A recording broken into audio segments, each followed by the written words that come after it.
que me digan sería ustedes qué analizaron o qué hubiesen puesto como diagnóstico integral, ¿no? Que este diagnóstico integral de alguna manera incluye digamos, algunos diagnósticos presuntivos que ustedes puedan llegar a tener de estos pacientes, ¿no? ¿Qué pusieron o qué estuvieron charlando?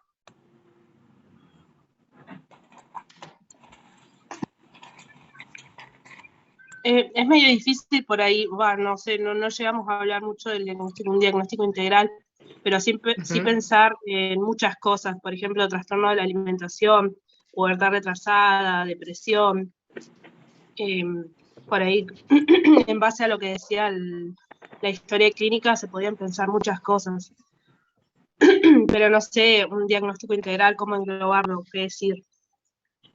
Nosotros Primero, pensamos en lo que podría ser sería un hipotiroidismo, que tal vez, o sea, como que capaz comenzaríamos con algo patológico que podría también explicar la actitud o el estado en el que se encuentra la niña, y después si descartamos eso, la adolescente. un poco. En adolescente, sí. 16 te mata si le 16, niña, claro, sí, niña. se mata. Sí. Bueno, a ver, siempre cuando a veces empezamos con el diagnóstico, lo primero que solemos hacer es ubicar en qué etapa de la adolescencia está, ¿no? En este caso es una adolescencia intermedia, ¿sí? Entonces, podemos decir que es una adolescente intermedia. Dentro de los antecedentes, esta paciente ya tenía un diagnóstico dentro de sus antecedentes. ¿Qué decía? De los antecedentes Hipoacusia bilateral personales. congénita. Bien, es una hipoacusia neurosensorial bilateral congénita, ¿sí? O sea que es una adolescente intermedia con una hipoacusia neurosensorial, si quieren. Habrá que ver la causa, después podemos charlar, pero generalmente cuando son hipoacusias neurosensoriales y que uno piensa a veces que puede ser, no sé, alguna cuestión del desarrollo en general, uno de los diagnósticos diferenciales que más se plantean suelen ser las TORCH, ¿no? A veces el citomegalovirus o algunas de estas infecciones perinatales que pueden hacer que ha nacido con una hipoacusia, digamos, desde el nacimiento. De hecho, esta paciente tenía implante coclear. Así que, bueno, nos comunicábamos a través de lo que podía escuchar por sus implantes, que dentro de todo era bastante bien. Bien, tiene una hipoacusia neurosensorial. Después, hay algo interesante, además de esta hipoacusia, que cuando uno va leyendo, va viendo como algunos datos, ¿no? Como por ejemplo que no tenía libreta de salud, que se le había quemado, ¿no? Como que hay otras cuestiones en relación al colegio, ¿no? Como que hay mucha cuestión que hace pensar a que algo de lo social está como medio complicado, ¿no? O sea, como que o hay tipo una negligencia, un abandono, alguna cuestión de esta índole. Entonces, en ese caso, yo ahí hubiese puesto, por ejemplo, por un lado, esta chica tiene además una desinserción social, ¿no? Como parte de un diagnóstico social, porque fíjense que no está alojada con sus compañeros, no hay hostigamiento escolar y más, junto a un alto riesgo social, ¿no? Y dentro de este alto riesgo social, puede ser que parte de este alto riesgo social haya alguna cuestión de negligencia en los cuidados, ¿sí?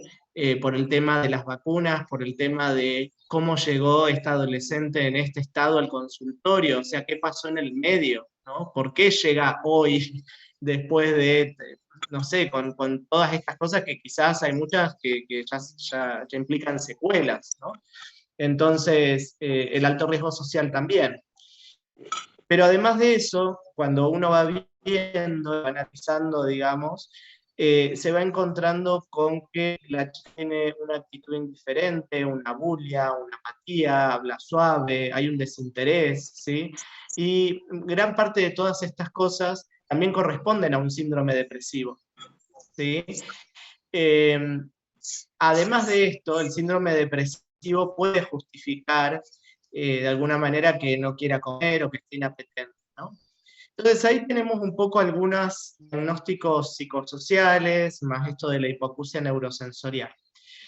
Si nos vamos a la parte del examen físico, ¿sí? Ahí empezamos a encontrar otros datos. Por ejemplo, ¿qué vieron con la antropometría? El peso, la talla y el índice de masa corporal. ¿Qué les pareció eso? Está muy por debajo del percentil 3 cuando lo ubicamos en las gráficas.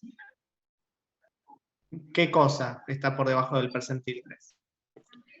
El índice de masa corporal. O sea, todos son el índice de masa Ajá. corporal, el peso y la talla. Bien. Ok, o sea que generalmente el peso, digamos, menos del percentilo 3 como dato aislado, y sobre todo a esta edad, mucho no interesa, pero sí nos interesa la relación del peso y la altura, es decir, el índice de masa corporal.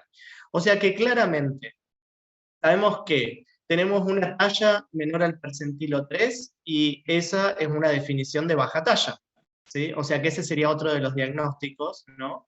Por lo cual la paciente sabemos que tiene una baja talla, por esa talla menor al percentilo 3. Y además de eso, sabemos que el índice de masa corporal está menor al 3, es decir, que si el índice de masa corporal está menor al percentilo 3, además estamos hablando de que está con un cuadro de desnutrición, ¿sí? Que sería otro diagnóstico. Quizás por la historia y demás, no podríamos en principio, o habría que hacer una anamnesis un poquito más ampliada como para determinar si es una desnutrición aguda o si es una desnutrición crónica. Aparenta ser más una desnutrición crónica, ¿no? Parte de esta desnutrición Eso le iba crónica, a preguntar. sí, Y sí. si ya vemos una afectación de la talla, ¿no tendríamos que estar pensando en algo más crónico?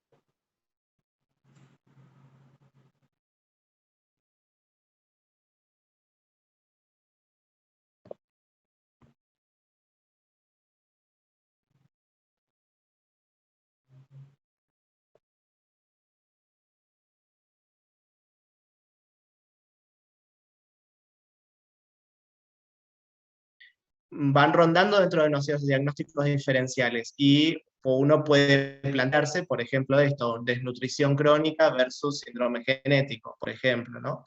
Porque realmente está como puede estar ligado o no. En realidad, para que sea una desnutrición aguda, tendríamos que tener el dato de un índice de masa corporal normal, ¿sí?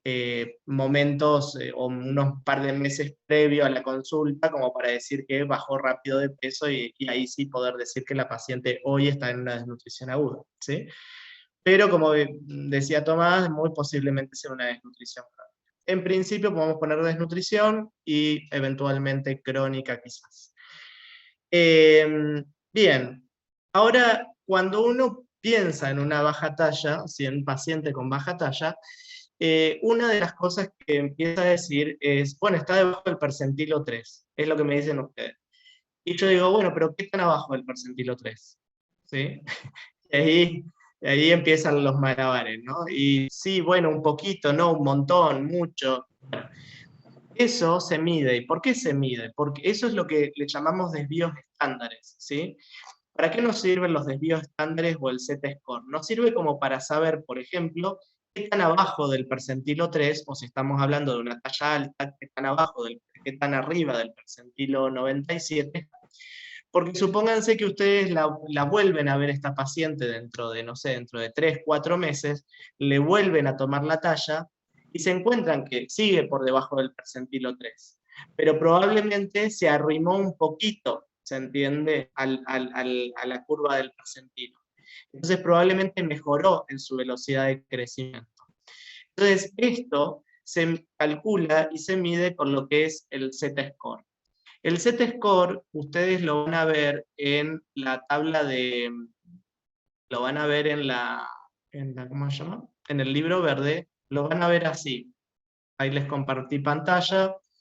Van a ver estas tablas, ¿sí? Donde tienen marcadas las edades, ¿sí? Tienen el percentilo 50 y el desvío estándar, ¿sí? Entonces, por ejemplo, esta paciente tenía 16 años y no me acuerdo cuánto, 3 meses era, ¿no? Me parece. Sí, 3 meses. Sí, 3. Bien, entonces nos vamos a ir a 16 años y 3 meses. Acá arriba. Fíjense, 16 años y 3 meses, acá, dice que la talla de su percentilo 50 debería ser o sea, 160 centímetros, punto 53, y el desvío estándar 6,14. Entonces, para sacar el desvío estándar de esta paciente y saber qué tan abajo está, lo que tenemos que hacer es tomar la talla que ella tenía, que es 145, ¿no? Entonces ustedes van a hacer 145 menos 160,53 sobre, ¿sí?, 6,14. ¿Se entendió la cuenta? Ya toman la talla actual menos la talla en el percentilo 50 sobre 6,14. ¿Sí? Y eso les tendría que dar menos 2,44, si hacen la cuenta. ¿Sí? Ese punto, ese menos 2,44, ¿sí? Ya sabemos que cuando tiene menos de menos 2, ¿sí?, de desvíos estándares, estamos hablando de una baja talla, que es el equivalente a hablar por debajo del percentilo 3, ¿sí? Entonces, un paciente con una talla por debajo del percentilo 3, o con un Z-score de desviación estándar, ¿sí?, por menos de menos 2, ¿sí?, es lo mismo que decir que está en baja talla. Entonces, este valor que ustedes van a tener, este Z-score que les da, lo pueden repetir, ¿sí?, más adelante cuando la vuelvan a medir. Entonces, si ustedes la vuelven a medir unos meses más adelante, pueden volver a calcular, con esta tablita que yo les mostré, pueden volver a calcular el desvío estándar que tiene, ¿sí? Eso les va a dar mucha calidad en lo que es la evaluación de la paciente y una eventual derivación. Si ustedes, por ejemplo, me la derivan a mí porque tiene una baja talla para estudiar, y ya me la derivan con el Z calculado, es un plus y le da un poquito más de calidad a esa derivación, ¿sí? Bien, eso por un lado. Por otro lado, tenemos que saber que cuando hablamos del índice de masa corporal, tenemos que saber que el índice de masa corporal tiene variables en las cuales, por ejemplo, puede dar como falsos resultados, ¿sí? Esto tiene que ver con que cuando el paciente es muy alto o muy bajo, a veces el índice de masa corporal no da bien. Lo mismo de que, por ejemplo, si es que tiene mucho desarrollo muscular, ¿sí? Hay pacientes que tienen más desarrollo muscular, tienen más masa muscular, entonces le da como si tuviese sobrepeso, cuando en realidad es a expensas quizás de un poco más de hipertrofia muscular. Entonces, en estos casos lo que conviene hacer es la evaluación por cineantropometría, que es la evaluación con pliegues corporales y una evaluación un poquito más compleja, en donde uno puede determinar la cantidad de grasa corporal que tiene y de masa muscular, ¿sí? Bien. Después tenemos la tensión arterial, que es de 90 a 50, un tanto baja, ¿sí? Una frecuencia cardíaca de 50, también algo baja, ¿sí? Una temperatura de 35,9, en principio, digamos, no está hipotérmica, tendría que ser menos de 35,5, ¿sí? Pero bueno, está ahí un tanto bajita, pero está bien. Y si tiene un Tanner en mamas 1 y un vello pubiano 1, o sea, un estadio infantil. Y esto corresponde a otro diagnóstico, que ¿cuál sería?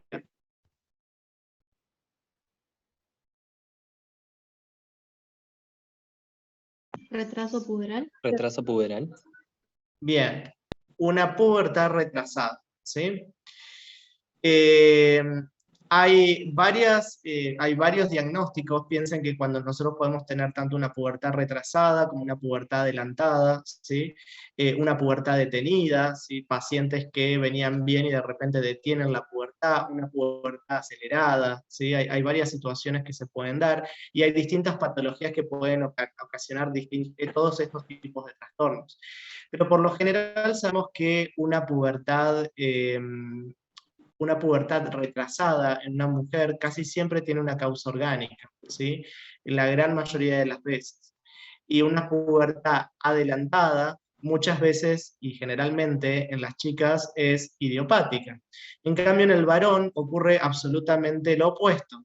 La pubertad adelantada, ¿sí? En un varón por lo general es una causa patológica, muchas veces es una causa oncológica, ¿sí? Y en el cambio en el varón una pubertad retrasada suele ser más un retraso, digamos, tipo madurador lento o retraso constitucional del crecimiento, como se lo llama, ¿sí? Bien, entonces fíjense que tenemos varios diagnósticos y varias cuestiones a estudiar con esta paciente. Sí, ahí cuando pensamos en esta pubertad retrasada, nos vamos a plantear un montón de otros diagnósticos diferenciales, porque vamos a decir, bueno, a ver, pero ¿por qué la pubertad retrasada? ¿O por qué la baja talla? ¿Qué cosas pueden condicionar todo esto? ¿Sí? Bueno, entonces ahí tenemos como una evaluación un poco general con algunos diagnósticos presuntivos. La pregunta que sigue a esto es, ¿qué hacemos con esta paciente ahora? Es una paciente que la podemos recitar, qué sé yo, al otro día, la semana siguiente, para darle una continuidad ambulatoria, o es una paciente que la vamos a internar. ¿Qué conducta optarían ustedes?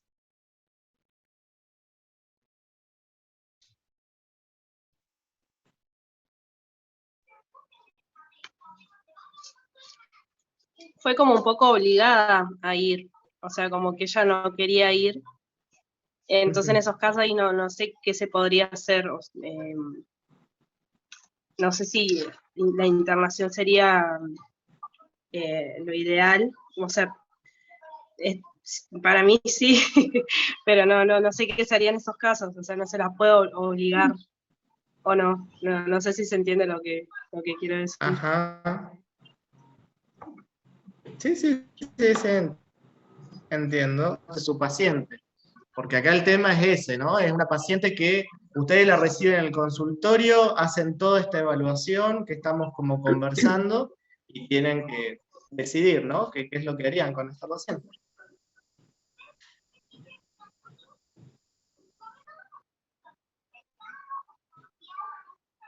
Es una ¿Escuchó paciente que está alguna en otra riesgo. opinión? Doc, ¿podríamos pensar en una internación por el riesgo social que presenta ella? Por lo del hecho que decía Gise también, de que fue traída a la rastra, digamos, un poco a la rastra, y pensando en que una Pero, por ejemplo, posible vez no puede venir. yo ahora voy a hacer de malo de la película. Yo estoy en la internación. Vos me presentás a esta paciente y te digo, ajá, pero hay muchos chicos con riesgo social, ¿no? Te digo yo, o sea, sí. Y justificame cuál es el riesgo social para tener que internar. No, y más allá del riesgo social, o sea, el aspecto que tiene, o sea, está claramente desnutrida, muy desnutrida, con un examen físico que está hipotensa, está bradicárdica, digamos, más allá de lo social, o sea, su estado general no es bueno. O sea, como que son las dos cosas también, no solamente lo social. Creo que más sería el Bien. riesgo, doctor, por la depresión que ya está presentando y por toda la apatía y todo este cuadro que no la está favoreciendo, más allá de su estado físico. Pero eso creo lo más preocupante porque no sabes en qué puede desencadenar todo el aislamiento social que ella tiene, todo el entorno que ella está presentando, no va a la escuela. Bien, bueno, muy bien. Ahí dijeron varias cosas, todas obviamente conversables, pero lo concreto sería lo siguiente. Por un lado, como bien dijeron, hay parámetros clínicos de internación, ¿sí? Está bradicárdica, hipotensa y con una desnutrición severísima, ¿sí? Severísima porque tener menos de tener 13,6 de IMC a los, imagínense chicos, 16 años y pesar 29 kilos, ¿sí? Es una desnutrición severísima, ¿sí? Eso por un lado, ahí tienen un gravísimo riesgo clínico, sumado a todos los psicosociales, ¿sí? Que venimos como conversando. Dentro de lo psicosocial, lo que más puede asustar o que, digamos, uno podría tener como presunción diagnóstica, que ahí no está detallado en la historia clínica, pero ustedes podrían ahondar y podría eventualmente llegar a ser un motivo de internación más psicosocial, es que ustedes evalúen un riesgo de suicidio inminente, ¿sí? Que haya una planificación de suicidio, ¿sí? Que la chica les diga qué es lo que va a hacer a continuación, que digamos, o que ya tenga todo planificado, o que ustedes sospechen que esté siendo abusada, por ejemplo, y que el abusador esté dentro del marco de la familia y que no vean la oportunidad o la forma, digamos, de que esta paciente vaya a estar a otro lado y la quieran resguardar, ¿sí? Serían como algunos de los otros parámetros que podrían llegar a tener en cuenta. Bueno, y además porque tiene muchas cosas y hay que estudiarlas, ¿no? Bueno, yo les cuento que la interné a esta paciente, efectivamente, y teníamos que empezar con el plan de estudios. Una de las primeras cosas que hice con esta paciente fue llamar a la defensoría, ¿sí?, del menor y hacer la comunicación a la defensoría, porque habían signos de negligencia en los cuidados. Imagínense que es una paciente que aparece con este estado de desnutrición y de abandono, me hace cuestionar qué podría, o sea, que hay algo más que está pasando a nivel familiar. ¿Por qué llegó a este estado? ¿Por qué no fue antes a una consulta médica, ¿no? ¿Por qué se le quemó las vacunas? ¿Se le quemó? ¿Le habrán robado? ¿Alguien habrá roto eso? ¿Estará escapada? ¿Será una chica víctima de trata? ¿Se entiende? O sea, hay muchos cuestionamientos. ¿Por qué no tiene documentación? ¿Por qué no tiene vacunas? ¿Por qué uno se tiene que plantear todas esas cosas?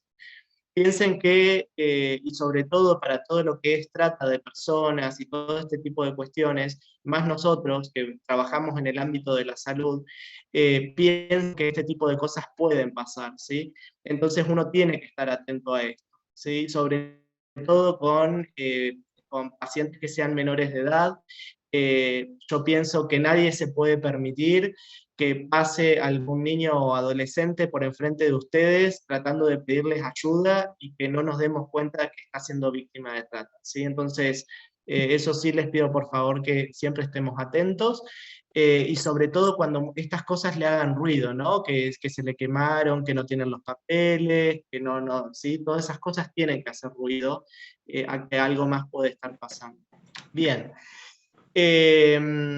Eso por un lado. Entonces, la internet se hizo la comunicación a la defensoría y empezamos a evaluar un poco todo. Bien. En una primera instancia, vamos a empezar a estudiar a esta paciente, ¿sí? Y me gustaría que arranquemos, supongo que una de las cosas que le podemos pedir es un laboratorio. Ahora, dentro de este laboratorio, que me imagino que todos habrán hecho una listita de un montón de cosas que le pedirían, lo que yo voy a preguntarles es, o sea, que me digan, por ejemplo, le pediría esto por este motivo, ¿sí? Entonces, si quieren de a uno, me van diciendo uno cada uno o por qué, ¿sí? Así que bueno, voy a escuchar.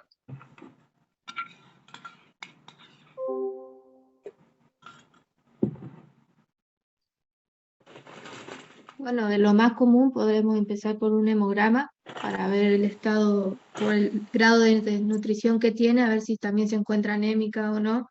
Además mencionó en un principio que venía por una dieta que había comenzado a ser vegetariana, creo que mencionó. Entonces, en primer lugar podemos decir un hemograma. No sé si sigo. Bien. No, ahí paramos ahí. Bien, en la parte de lo que es el hemograma, por un lado entonces nos podemos encontrar con una anemia, que tenemos que ver si nos encontramos con una anemia más de tipo ferropénica, carencial, o más de tipo megaloblástica, pensando en una cuestión de déficit de B2, asociado a cómo venga el frotis, ¿no? Si es que viene con microcitosis, con poiquilocitosis, ¿no? Con todas las variantes de eritrocitos que habitualmente se ven en las anemias ferropénicas. Generalmente en adolescentes los valores que se toman ya para adolescentes suele ser ya menos de 11,5 de hemoglobina, se suele tomar como anemia, ¿sí? Es uno de los valores por lo menos en adolescentes. Y la otra cosa que puede pasar, y sobre todo cuando hay una desnutrición importante, es que haya una leucopenia. ¿Sí? Las leucopenias suelen aparecer, vieron que las leucopenias generalmente es cuando hay menos de 4.000 glóbulos blancos, y esto puede llegar a aparecer cuando hay una desnutrición grave, que en este caso Si nos encontramos con una leucopenia, una anemia, estamos hablando de una visitopenia, ¿sí? Si nos encontramos con eso, desde luego lo que tenemos que ver rápidamente es las plaquetas, porque si también estuviesen disminuidas y estamos en una pancitopenia, la primera sospecha diagnóstica en ese caso sería una leucemia. Pero bueno, llegado el caso ahora, podríamos pensar que desde el aspecto nutricional podríamos tener tanto una anemia como una leucopenia. Esta paciente además puede, dentro de esa leucopenia, estar teniendo una linfopenia. La linfopenia la van a tener cuando tengan menos de 1000 glóbulos, menos de 1000 linfocitos, ¿sí? Y también pueden hacer los cálculos para saber si es que hay una neutropenia. Sí, que la neutropenia también tiene distintos grados, después por ahí lo van a ver en hemato, pero en general es cuando tiene menos de 1000 neutrófilos. Para poder calcular eso, es simple la cuenta, lo que tienen que hacer es una regla de 3 simple, ustedes van a decir si hay, no sé, supónganse 3500 glóbulos blancos, ¿sí? 3500 glóbulos blancos es el 100%, y si les dice que de neutrófilos hay un 20%, será X, ¿sí? Ahí les va a dar la cantidad de neutrófilos o linfocitos, o lo que sea que ustedes quieran evaluar cuánto tiene. Bien, eso por un lado. Sigamos, ¿qué otra cosa más del laboratorio le pediríamos? Hormonas. Estudios hormonales, Tendríamos- claro. Ajá, ¿qué hormonas y por qué? Hormonas tiroideas, hormonas ováricas, para ver si hay fallo ovárico, porque el estadio de Tanner le daba muy bajo, entonces todavía no tiene desarrollados los caracteres secundarios, entonces puede ser un fallo ovárico, puede ser algo que venga de la tiroides o suprarrenal también. Bien, ok, bien, ok, entonces lo que tenemos que ver, podemos dosar TSH, T4 total y T4, o T4, T4 total y T3, ¿sí? T4 libre, perdón, y T3. Yo les cuento que en esta paciente pueden encontrarse, por ejemplo, sí, pueden haber signos de hipotiroidismo, porque puede estar asociado, desde luego, tiene varias sintomatologías que puede corresponderse al hipotiroidismo, pero también nos podemos encontrar con, y esto me gustaría que ustedes me digan, con una TSH normal, con una T4 normal y una T3 baja, ¿sí? Y entonces acá, ¿qué hacemos? ¿No? Si tenemos una TSH normal, T4 normal y T3 baja, ¿sí? ¿Qué podría estar pasando si nos encontramos con eso? Que haya un Por un déficit lado, de yodo alimentario. Yodo. ¿Cómo? ¿Perdón? Se te cortó. Que haya un déficit de yodo alimentario. O sea, que no se cumplan los requerimientos de yodo. Que sea Podría central. ser una hipótesis, podría ser, medio raro, pero podría ser, sí. Ujú. ¿Sí? ¿Qué más?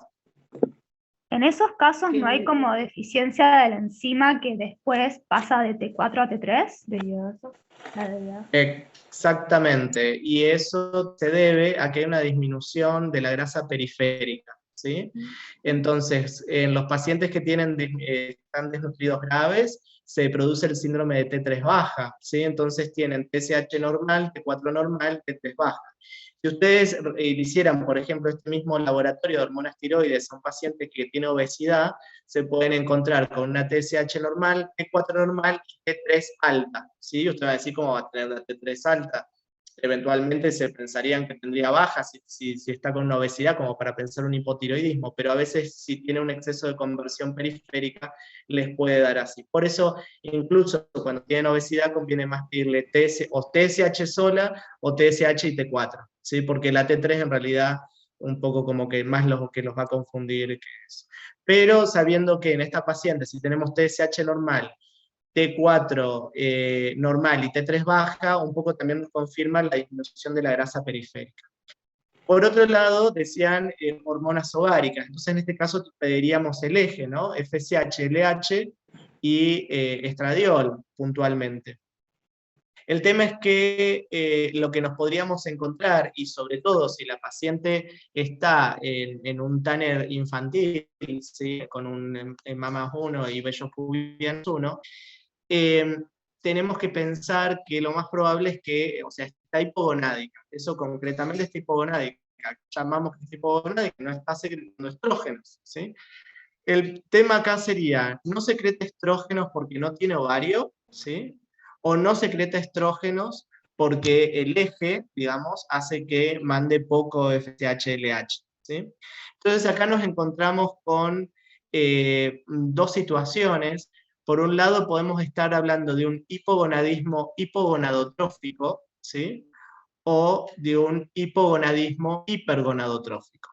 ¿Esto cuál sería la diferencia? Si nosotros estamos hablando de un hipogonadismo hipogonadotrófico, estamos diciendo que es hipo-hipo, es decir, disminución de FSH-LH y disminución de estrógenos y progesterona, ¿sí?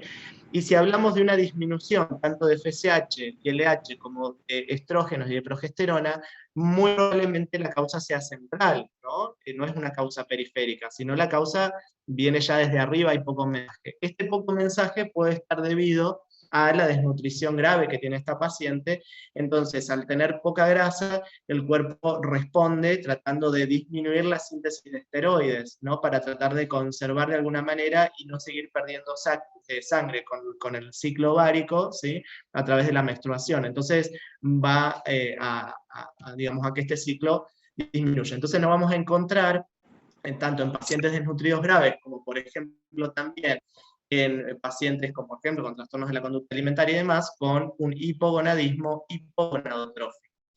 Ahora, distinto sería si nos planteamos, por ejemplo, en esta chica un síndrome de Turner, por ejemplo, que no esté menstruando porque, digamos, es una neuploide, tiene un 45X0, digamos, como en su cariotipo. Entonces, si nos planteamos que tiene, por ejemplo, un síndrome de Turner, estamos planteándonos que probablemente tenga un útero y todo un aparato genital muy poco desarrollado y ovarios poco desarrollados, muy rudimentarios. Y en este caso vamos a tener un hipogonadismo, porque va a estar hipogonádica, no va a secretar estrógenos, ¿sí? Pero va a ser hipergonadotrófico, porque la FSH y LH van a estar altas, ¿sí? Este mismo caso, por ejemplo, les ocurriría en un síndrome de Klinefelter, ¿sí? En un 47XXI, porque en el caso del síndrome de Klinefelter van a tener testículos, ¿sí? Que van a ser poco desarrollados. Se van a encontrar con un varón que tiene ginecomastia, por ejemplo, ¿sí? Se van a encontrar con eso, pero con muy poca secreción de esteroides masculinos, ¿sí? De testosterona, ¿sí? Y con FSH, LH alta. Entonces ahí van a tener un hipergonadismo hipogonadotrófico, ¿sí? Bien. Entonces ahí tenemos algunas de estas cuestiones, pero acá tenemos también una complicación. Si sabemos que tiene un estradiol bajo, ¿sí? Sabemos que tenemos que pedirle otro estudio, que es una imagen, y me gustaría preguntarles de qué imagen estaríamos hablando. ¿Una ecografía de ovarios? Podemos pedirle una ecografía. ¿Cómo? Perdón, Giselle. Pélvico abdominal. Bueno, podemos pedirle, por un lado, ecografía abdominal como para descartar cuestiones tumorales y demás, y desde el aspecto ginecológico podemos pedirle como para justamente ver si tiene desarrollo uterino, si hay ovarios, que también nos puede hacer a esta presunción diagnóstica. También pensemos que tenemos otros síndromes, por ejemplo el síndrome de Rokitansky, que es un síndrome en el cual no hay desarrollo, por ejemplo, de los genitales femeninos, ¿sí? Entonces también podría ser otra causa. Yo, más allá de la cuestión de ecoginecológica, que está bien y que hay que pedírsela, hay que pedir otro estudio de imagen. ¿Cuál sería? ¿Qué es la radiografía de mano y muñeca? Para ver la edad Ahora ósea, vamos ¿o a... no? Eso está bien, ahora después vamos a ver, pero relacionado a los estrógenos, ¿qué estudio de imagen pediría? Una imagen para ver la hipófisis. No. O sea, pueden pedirlo también, pero relacionados al metabolismo de los estrógenos, ¿qué pedirían?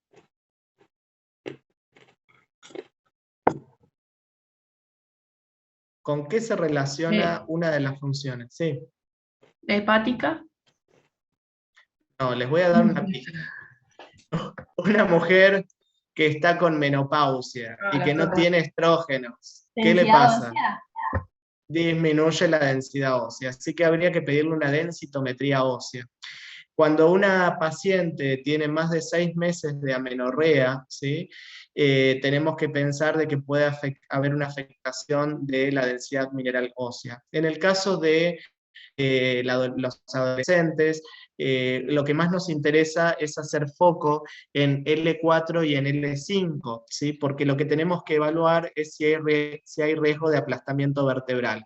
Para esto, obviamente, cuando tengan el resultado de la densitometría, ustedes van a poner densitometría ósea con foco en el L4 y L5, y lo que van a evaluar es cómo está ese Z-score, ¿sí? Porque recuerden que un Z-score entre -1 y -2 es una osteopenia, y menos de -2 es una osteoporosis. Y si tiene osteoporosis, y sobre todo a nivel lumbar, tiene muchísimas chances de quedarse parapléjica, por ejemplo, si se cae o si le pasa algo, ¿no? Entonces pueden ser parámetros a considerar y que eventualmente tengan que agregar una terapia kinésica, ¿sí? Bien, volvemos al laboratorio, continuamos con el laboratorio. ¿Qué más podemos pedir?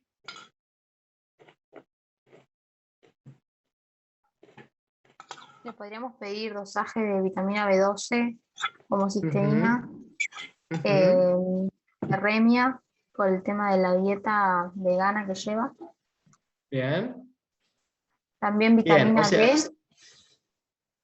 Bien, perfecto. Es decir, que podemos pedirle algunos parámetros nutricionales, ¿sí? Como decía Micaela, creo que era, vitamina B12, vitamina D, homocisteína, todo lo que es el perfil anemia, ferritina, porcentaje de saturación de transferrina, ferremia, ¿sí? Todos esos parámetros podemos pedirle también. ¿Le pediría, por ejemplo, un proteinograma? Sí. Sí, sí.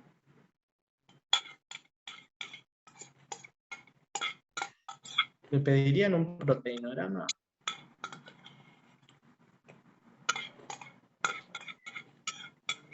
Bueno, el proteinograma, hay 2 o 3 cosas que tienen que saber. Recuerden siempre de que el proteinograma, si hay una alteración de las proteínas, a veces hay una alteración sintomática, es decir, cuando a veces se nos altera la almina, vamos a empezar con edemas, ¿sí?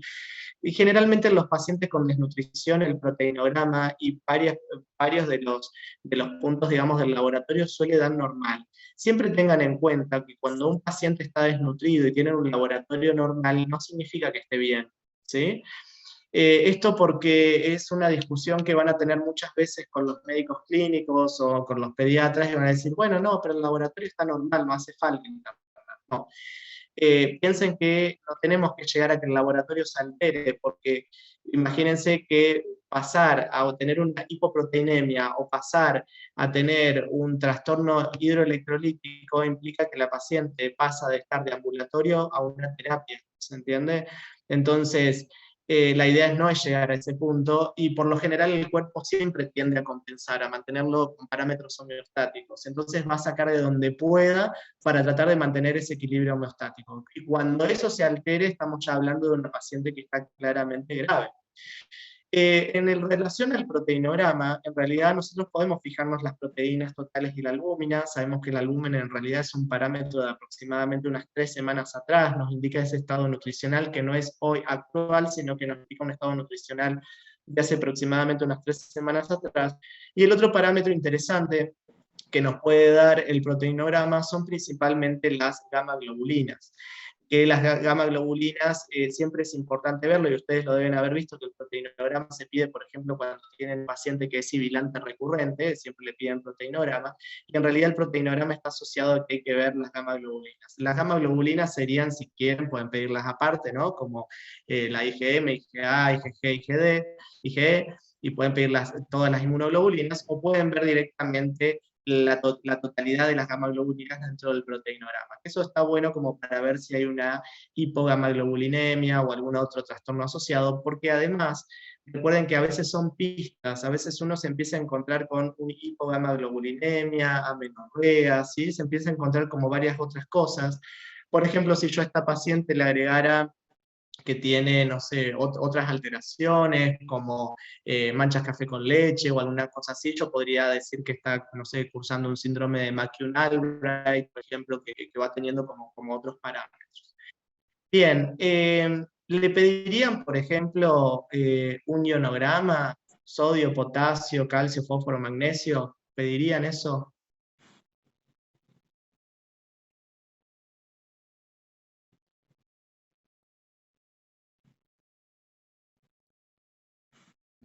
Chan, chan, chan. Yo creo Sí, que yo sí. creo Hay que pedírselo para tener un marco de referencia, porque esta paciente se la va a internar, se la va a tener que rehidratar y tiene que ser como bastante minucioso todo lo que se le vaya agregando, porque es un medio que está acostumbrado a tener reservas bajas, entonces uno no puede ponerle líquidos de más, no puede darle alimentación de más, entonces hay que tener un parámetro para ir siendo bastante precavido con todas las cosas que se vayan dando, tanto en la hidratación como en la alimentación. Bien, perfecto. Es decir, por un lado nos va a dar como parámetros, el medio interno siempre hay que pedirlo porque justamente el medio interno junto al estado ácido base va a ser sumamente importante porque si hay un desequilibrio del medio interno, también eso nos puede indicar que podemos tener alguna falla a nivel cardiovascular y puede haber un riesgo inminente de muerte, sobre todo si estamos hablando de una hipopotasemia, hiponatremia, una hipocalcemia o algo que nos pueda hacer una alteración más grave hidroelectrolítica y que nosotros mandemos a esta paciente a la casa y nos haga una muerte súbita en la casa, ¿sí? Y después nos demanden porque la mandamos a la casa estando severamente desnutrida, ¿sí? Con esos parámetros de laboratorio. Entonces, un medio interno es importante hacerle. Por un lado, desde lo que es el estado ácido base, nos podemos encontrar, por ejemplo, si esta paciente tuviera vómitos frecuentes, pues supongamos que tuviese, no sé, una bulimia, nos podríamos encontrar con una alcalosis metabólica hipoclorémica en este caso, ¿sí? Las alcalosis metabólicas hipoclorémicas claramente se dan porque al vomitar, ¿sí? Liberan protones a través del, digamos, del vómito, y en la célula parietal tiene un intercambiador cloro-bicarbonato, ¿sí? Que hace que se incrementen los niveles de bicarbonato en sangre, con lo cual les va a dar va a incrementar los niveles de bicarbonato, entonces le va a hacer la alcalosis metabólica, y como el cloro le sale por el vómito, va a ser hipoclorémica. Ese puede ser un marcador que de hecho también podrían pedirle una amilasa y una lipasa, porque en las pacientes que habitualmente vomitan o que se purgan, pueden tener niveles de amilasa elevados, y ahí tendrían que hacer el diagnóstico diferencial con una pancreatitis, entonces en ese caso van a tener que evaluar tanto los niveles de amilasa como de lipasa, y si se encuentran con amilasa elevados con lipasa normal, van a poder sospechar más que son desde origen de vómitos claramente, siempre y cuando no tenga dolor, digamos, a nivel de las parótidas, y que es una parotiditis, ¿no? Pero si no, ahí van a poder pensar más que es de origen de los vómitos. Pero por el otro lado, saber cómo están los niveles de sodio y de potasio son muy importantes a la hora de una corrección hidroelectrolítica y de cómo le van a aplicar los líquidos a esta paciente.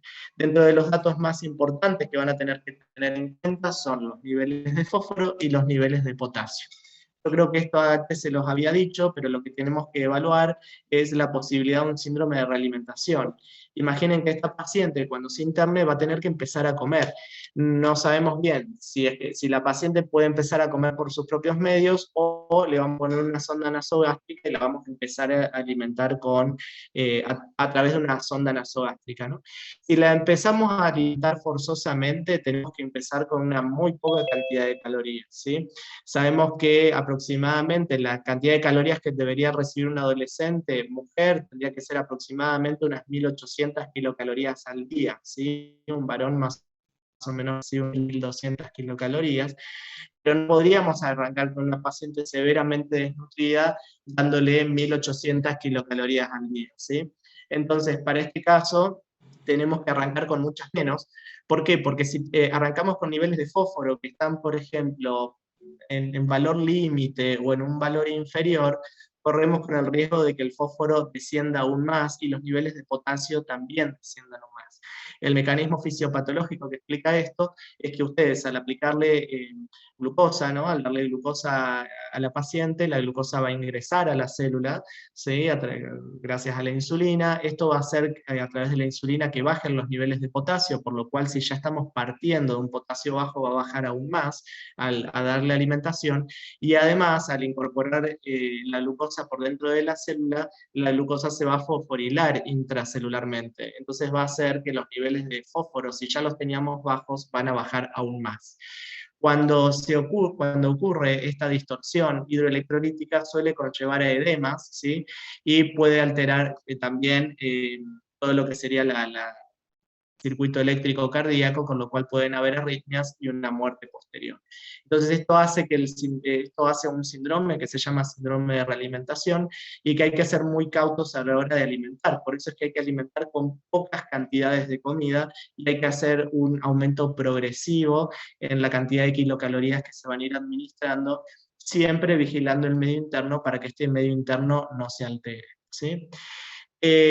Por otro lado, podemos evaluar todo lo que es a nivel hepático, que no haya alguna alteración, que no haya alguna cuestión, digamos, hepatitis, puede haber una hepatitis autoinmune, pueden haber otras alteraciones que provoquen esto. Siempre la evaluación si evaluamos el medio interno, es importante ver cómo está la función renal. Por otro lado, y en relación a la función renal, también esto nos permitiría descartar de que la paciente no esté severamente desnutrida, o no tenga una alteración, o una anemia, o algún motivo porque esté teniendo una insuficiencia renal crónica, que haga una disminución de eritropoyetina, esto haga un trastorno del crecimiento y a una descalcificación ósea, ¿sí? Y que la paciente por esto no pueda estar creciendo bien.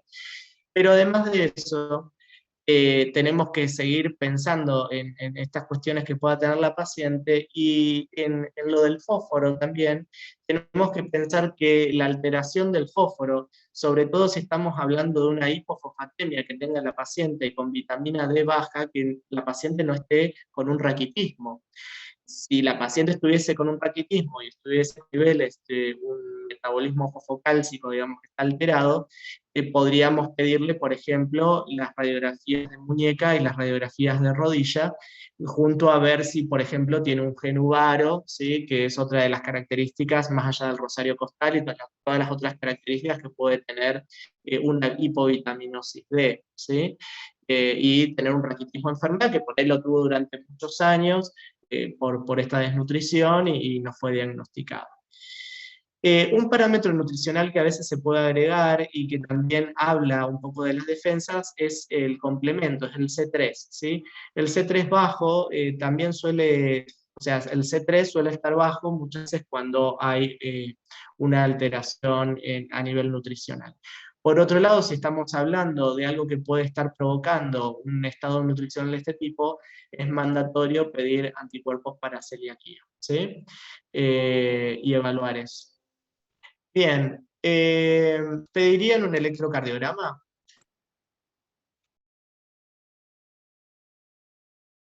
Sí. ¿Pedirían un electrocardiograma? Sí, Sí, o sea, si estamos hablando de todo esto, posibles alteraciones de los iones y todo esto, podríamos tener también una afección secundaria en el electro. Exactamente. Tenemos que evaluar que no haya un trastorno de repolarización, así que es muy importante evaluar el electrocardiograma y eventualmente un ecocardiograma para ver cómo está la fracción de eyección, porque si estamos hablando de una paciente severamente desnutrida, puede ser que la fracción de eyección cardiovascular esté disminuida, y de hecho, y si además tiene un parámetro de laboratorio medio alterado o con proteínas medias límites, a veces nos podemos encontrar con alguna serositis, ¿sí? Como algún pequeño derrame pericárdico también, que puede llegar a aparecer, ¿sí?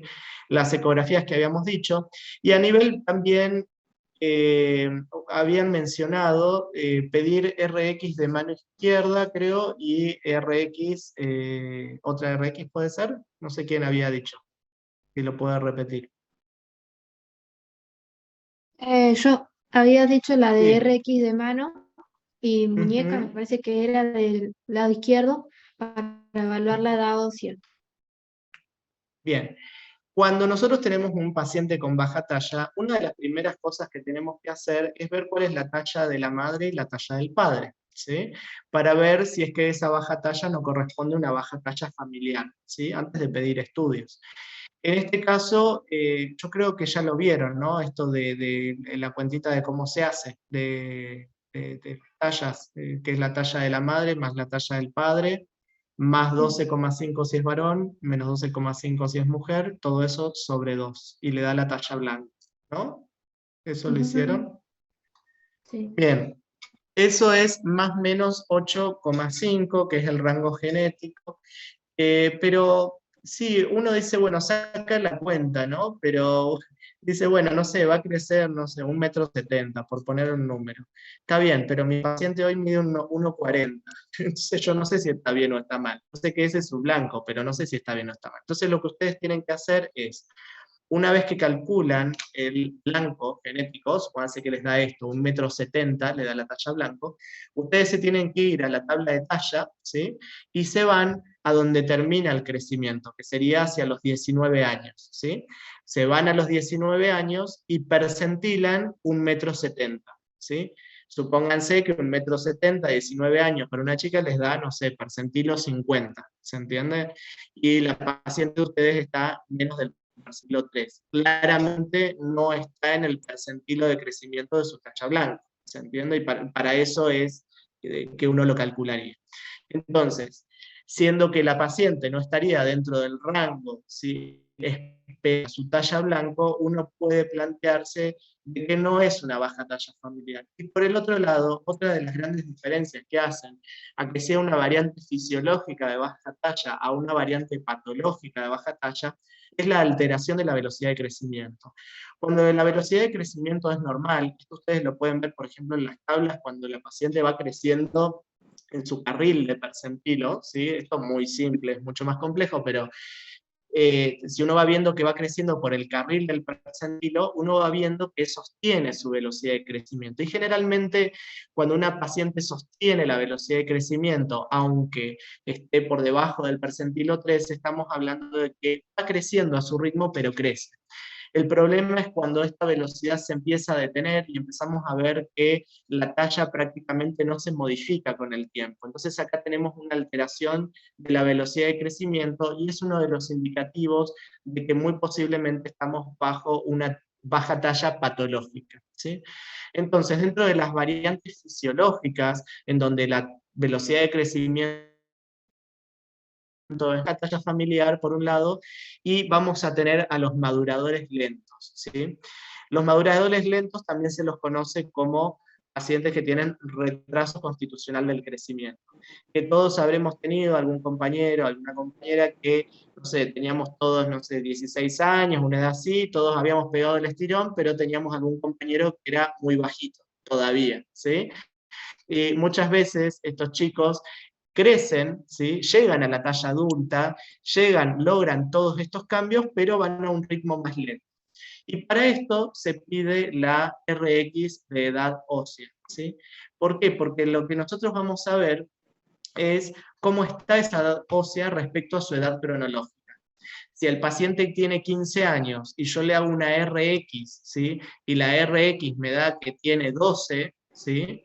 Y yo digo, bueno, a ver, para los 12 años, ¿cómo está su talla? Y vemos que en realidad su talla para los 12 años está normal, es decir, la talla que tiene es acorde a la edad ósea que tiene, ¿sí? No acorde a su edad cronológica. Entonces, en este caso estamos hablando de un madurador lento o de un retraso constitucional del crecimiento, que es una variante fisiológica normal, ¿sí? Que simplemente se espera, se controla y nada más. Entonces ahí ustedes después pueden revisar cuáles son las grandes cosas que diferencian a una baja talla familiar de un retardo constitucional del crecimiento, tener un poco las banderas rojas que, por ejemplo, una alteración de la velocidad del crecimiento puede ser que corresponda a una alteración patológica. Cuando vamos a pedir las radiografías, vamos a pedir como radiografía de mano izquierda con foco en tercer metacarpiano. Así se pide para la RX para edad ósea, ¿sí? RX de mano izquierda con foco en tercer metacarpiano. Y después tienen, la otra radiografía que van a pedir es una radiografía de cráneo de perfil, porque en la radiografía de cráneo de perfil lo que tienen que ver es cómo está la silla turca. Si bien pueden tener un síndrome de silla turca vacía, puede ser que tenga un panhipopituitarismo, por ejemplo, entonces se van a encontrar con una silla turca muy poquito formada, ¿sí? Que esto ya les va a llevar a una presunción diagnóstica como para en un segundo momento, por ejemplo, poder pedirle una resonancia magnética con foco en hipófisis, como para ver el desarrollo de esa hipófisis, u otras hormonas que puedan ustedes evaluar con hipotálamo, hipófiso, gonadal o glandular que ustedes quieran evaluar. Pero Profe, entonces... eso era lo que quería decir hoy. Perfecto.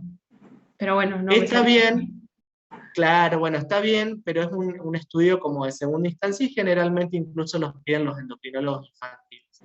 Desde lo que ustedes van a hacer en su consultorio, por ejemplo, con esta paciente, pueden tallar al padre y a la madre, calcular la talla blanco, ver qué tan lejos o no están de esa talla blanco, pedirle la RX de edad ósea, pedirle la RX de cráneo de perfil, ¿sí? Percentilar bien, si quieren calcular los desvíos estándares, y pedir un laboratorio mínimo como para descartar algunas patologías que puedan condicionar un hipocrecimiento, dentro de ellas cuestiones malabsortivas como una celiaquía, puede ser también tiroides, ¿sí? Alguna cuestión general, aunque sea, y ya con eso ya descartan algunos de los diagnósticos más frecuentes, y después quedará para el especialista, digamos, disquisiciones diagnósticas más específicas. Pero ustedes, digamos, desde su lugar, es lo que podrían hacer, al menos inicialmente, ¿sí? Bien, después ustedes podrán tener un montón de diagnósticos de cosas. Interconsultas que vamos a hacer con esta paciente, vamos a tener que hacer interconsultas con psiquiatría, ¿sí? Por esta cuestión de la depresión, probablemente necesite medicación, psicología, probablemente orientación familiar, vamos a tener que hacer interconsultas con nutrición, con endocrinología muy probablemente, con otorrino por el tema de la hipoacusia neurosensorial, con gineco, ¿sí? Seguramente para evaluar los genitales y para ver si es que no amerita otros estudios o una resonancia pelviana, o una salpingografía o algún otro tipo de estudio, seguramente alguna evaluación por genética para evaluar cariotipos, o si es que no estamos con una paciente que pueda tener alguna cuestión sindrómica. Vamos a agregarle de todo tipo de suplementos, porque estamos hablando de una paciente desnutrida, así que vamos a agregarle toda la artillería de sulfato ferroso, ácido fólico, vitamina B, D, todo lo que tengamos a mano. ¿Y qué vamos a hacer con las vacunas? Me gustaría saber. ¿Qué hacemos con las vacunas con esta paciente? Habría que ponerle todo, ¿no? Si no, Hay que ponerle todo. Pero dentro de este todo tenemos que ver que hay vacunas que se ponen y otras que no se ponen en la adolescencia si es que no están. Que por ejemplo, la BCG se pone hasta los 6 años, y si no se puso hacia los 6 años después no se pone, ¿sí? Por ejemplo, si van a poner, pueden poner la DPTA celular, pero si no tiene ninguna dosis, son 2 dosis separadas de un mes. Si estamos hablando de una paciente de 6 años, el esquema de HPV cambia, en vez de ser de 2 dosis, son 3 dosis, se aplica como la hepatitis B, hay que aplicar hepatitis B también, tiene que tener 2 dosis de triple viral. Con esto lo que les quiero decir es que, sí. La triple viral se la colocamos después de tener, por ejemplo, el laboratorio de blancos, por el tema de que capaz esté inmunodeprimida por toda la desnutrición, o la colocamos igual, al ser virus atenuado. No, en general, lo que habitualmente se hace con todas estas pacientes así es que se vacunan al alta. No se suelen vacunar. Los primeros días de internación vos le das prioridad a su estado clínico, a su medio interno, a todo este tipo de cosas, y por lo general ya cuando está próximo al irse de alta le indicas todas las vacunas. Y ahí vas a estar más segura cómo están todos los niveles, por ejemplo, de leucocitos y todo eso, y eventualmente si estuviese muy baja, digamos, estuviese muy leucopénica, podés hacer la interconsulta con infecto y conversar. Pero en líneas generales no suele ocurrir, digamos, ¿no? Suelen estar bien. Bien, bueno, fíjense que hicimos un poco un recorrido de varias cosas. Podría ser perdonen que tengo el gato que me está maullando que quiere salir. Un segundito.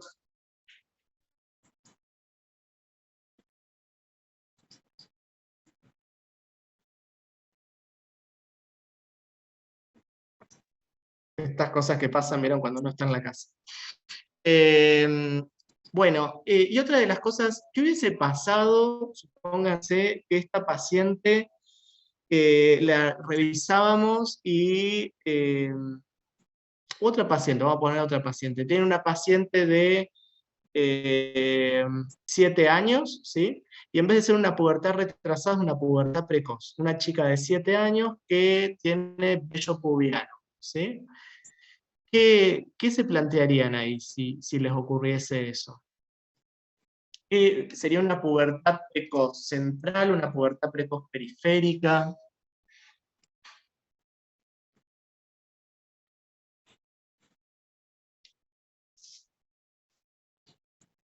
Bueno, por ahí los agarré mucho, es bastante para estudiar, lo entiendo eso. Pero bueno, a ver, hacemos una pubertad precoz central, ¿sí? Significa que el origen de la pubertad precoz viene de origen central. Es decir, que para que sea central, tiene que seguir digamos, el eje, ¿sí? El eje hipotálamo, hipófiso gonadal, y en lo que es el desarrollo de una chica, generalmente siempre es telarca primero, después pubarca y después menarca, ¿sí? Entonces, no es lo mismo tener a una nena de 7 años con una telarca, como pubertad precoz, como signo de pubertad precoz, que tener una chica de 7 años sin telarca, pero con pubarca.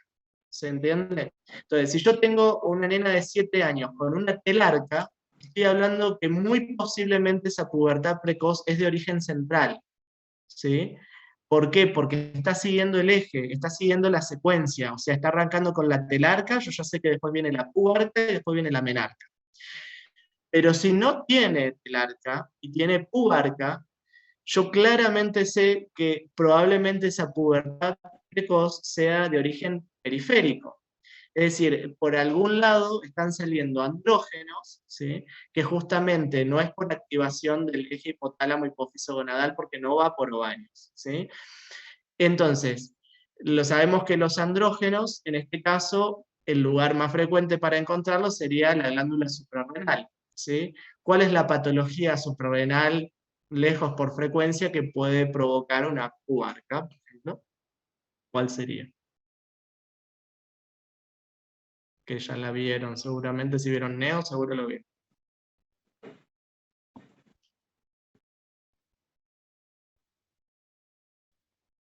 ¿Qué preguntó, profe? Profe, ¿no es la hiperplasia congénita? ¿Puede ser? ¿La suprarrenal? Exactamente, la hiperplasia suprarrenal congénita. La hiperplasia suprarrenal congénita generalmente da signos de virilización, y es lo que puede hacer a que, por ejemplo, un bebé o una bebé nazca con genitales ambiguos, que se le dice, que antes le decían hermafroditismo y todo eso, pero que en realidad el término correcto es disgenesia gonadal, así se le dice.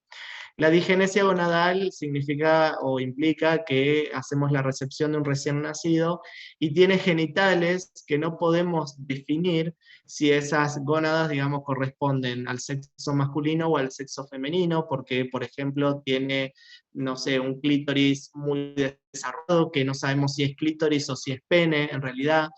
Tiene labios que están como hiperpigmentados y medio fusionados, y no sabemos si es que es un escroto con falta de definición y con criptorquidia, digamos, o si es una vulva que está como hiperpigmentada, ¿sí?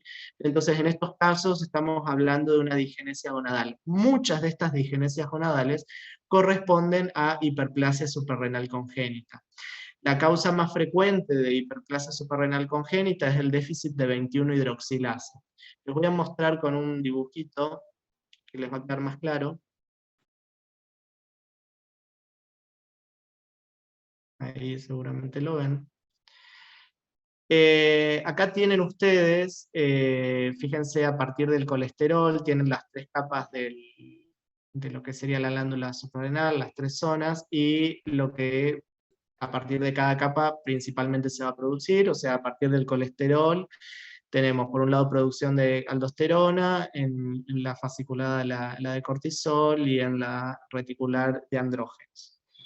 Lo que va a ocurrir con el déficit de 21-hidroxilasa, fíjense que la 21-hidroxilasa está acá debajo de la progesterona, debajo de la 17-hidroxi, ¿sí? Debajo de la hidroxilasa acá, perdón. Esto lo que va a hacer es lo siguiente. La 21-hidroxilasa, una de las cosas que hace es tender a que las reacciones químicas se desplacen hacia la derecha, ¿sí? Entonces, hay deficiencias que pueden ser parciales o totales y pueden hablar de gravedad. Entonces, lo que suele ocurrir es que esto se va hacia la derecha, y como las reacciones se van hacia la derecha, tiende a ponerse más androgénica, ¿sí? Entonces, a que produzca un poco estos signos más virilizantes. Muchas veces cuando estas alteraciones son prácticamente totales o muy severas, también hay una deficiencia de cortisol muy importante. Cuando hay una deficiencia de cortisol, podemos hablar de una insuficiencia suprarrenal, que se puede manifestar como una crisis perdesal, se llama, ¿sí? Que eso lo pueden también estudiar, donde puede haber una alteración del medio interno y donde la paciente, digamos, puede deshidratarse gravemente. Ahora son los perros. Bien, otra de las cosas que tienen que saber acá es que si tienen bajo el cortisol, ¿sí? Van a tener que suplementarlo este cortisol artificialmente. Y en una paciente que tiene cortisol bajos, van a ser que ustedes están en una guardia, ¿no? Y viene una paciente que les dice que tiene hiperplasia suprarrenal congénita y que además tiene un cuadro de fiebre, ¿sí? Ustedes lo que van a tener que hacer es duplicarle la dosis de ese corticoide artificialmente mientras dure la fiebre, simulando el estrés, ¿no? Entonces viene la mamá y le dice, toma, no sé, 8 miligramos de meprednisona por día, ¿sí? Bueno, ok, entonces mientras dure la fiebre, que tome 16 miligramos de meprednisona, ¿sí? Mientras dure, como simulándole el estrés y elevando los niveles de corticoide mientras dure ese episodio. Solamente ante situaciones muy graves, por ejemplo, que sea una situación quirúrgica o incluso programada, ¿no? Que puede ser o alguna de este estilo, entonces ahí el corticoide se va a aplicar endovenoso en vez de vía oral, ¿sí? Porque y ahí ya el manejo es más pediátrico, lo hacemos nosotros en internación. Bueno, un poco resumiendo, porque hicimos como un paneo general de endocrino, como que fuimos por varios lados de endocrino. Cuando lean la bibliografía, no se pierdan en todo lo que tienen que ver con, por ejemplo, estudios hormonales, la prueba de LH-FSH, el test de arginina, el test de clonidina, que todos esos test no los tienen que estudiar ahora, eso lo estudiamos nosotros más en pediatría, pero no es para ahora. Lo que ustedes tienen que enfocarse es lo que ustedes harían en el consultorio, ¿sí? Es decir, las primeras evaluaciones diagnósticas. ¿Qué es lo que estuvimos conversando? ¿Qué pedir en laboratorio? ¿Qué parámetros mínimos podríamos pedir en laboratorio? ¿Qué estudios básicos podríamos pedir? ¿Qué radiografías? ¿Qué ecografías? ¿Sí? Como este tipo de estudios que son como más generales. Ni siquiera les diría pensar en tomografías o resonancias o cosas así, salvo que tengan algo muy característico neurológico, la paciente está atáxica, se entiende como que haya alguna cuestión más neurológica muy evidente, pero sino basarse en cuestiones generales y siempre revisar bien las variantes normales, como por ejemplo la baja talla familiar y el retardo constitucional del crecimiento, ¿sí? Bueno, espero no haberlos mareado y que no se hayan aburrido. Yo tengo una pregunta.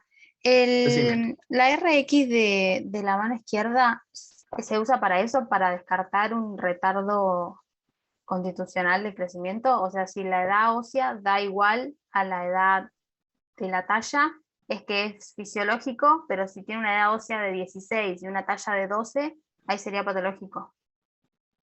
No. Vos tenés un paciente de 16 años que tiene baja talla, ¿sí? Sí. Si el paciente de 16 años tiene una edad ósea de 16 años, no es un retardo constitucional, ¿sí? Es decir, ¿por qué? Porque su edad ósea es igual a su edad cronológica, ¿sí? Ahora, si el paciente de 16 años tiene una edad ósea de 12 años, ¿sí? Y la altura de ese chico de 16 corresponde a la altura de un chico de 12 años, estamos hablando que su edad ósea de 12 es lo mismo que la altura que él tiene. Entonces, muy posiblemente ese paciente sea un madurador lento, ¿sí? Por ahí lo que tenés que, o sea, yo entendí más o menos lo que querías explicar, pero por ahí lo que tenés que tener cuidado es como en la forma, porque puede hacer a esto. Es esto que te dije. No sé si me enredé más y te... No, perfecto, lo entendí, sí. ¿Sí? Ah, ok, perfecto. ¿Alguna otra cosa, chicos? No, bueno. Espero no haberlos mareado mucho, espero que se haya medianamente entendido. Yo sigo en el chat, eventualmente me preguntan. Lo que les dije, no se mareen con todos los estudios diagnósticos, vayan siempre a lo general y piensen lo que ustedes podrían llegar a hacer en el consultorio, ¿sí? Como cosas muy generales, ¿sí? ¿Qué otra cosa más? Bueno, nada, después seguramente van a tener entonces la clase ya más de hemato-onco con Mariana, y la clase que es puramente de diabetes con la doctora Florencia Grabois, ¿sí? Bueno, espero que les haya gustado, que no se les haya aburrido mucho y que hayamos podido repasar un poco de todo, junto con algo de clínica y otras cosas, ¿sí? Bueno, descansen, coman algo rico y nos veremos a quienes tengo que ver después. Gracias, Gracias, profe. Muchas Profe. gracias. Chao. Chao. Que anden bien, adiós. No, profe. Chao.